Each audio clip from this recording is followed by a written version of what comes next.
Let's go. Yeah. For those of you that want to know what we're all about, it's like this, y'all.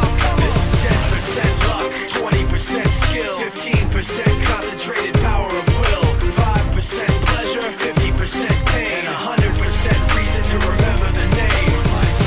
He doesn't need his name up in lights, he just wants to be heard, whether it's the beat or the mic. He feels so unlike everybody else, alone, in spite of the fact that some people still think that they know. But no, he knows the code. It's not about the salary, it's all about reality and making some noise, making a story, making sure his click stays up. That means when he puts it down, Tox picking it up. Let's go. Who the hell is he anyway? He never really talks much, never concerned with status, but still even him starstruck. Humble through opportunities given despite the fact that many misjudge him cause he makes a living from writing raps. Put it together himself, now the picture connects, never asking for someone's help or to get some respect. He's only focused on what he wrote, his will is beyond reach, and now it all unfolds, the skill of an artist. This is 20% skill, 80% fear, be 100% clear, cause Ryu was ill. Who would've thought he'd be the one that set the West in flames? And I heard him wreck it with the crystal method, name of the game.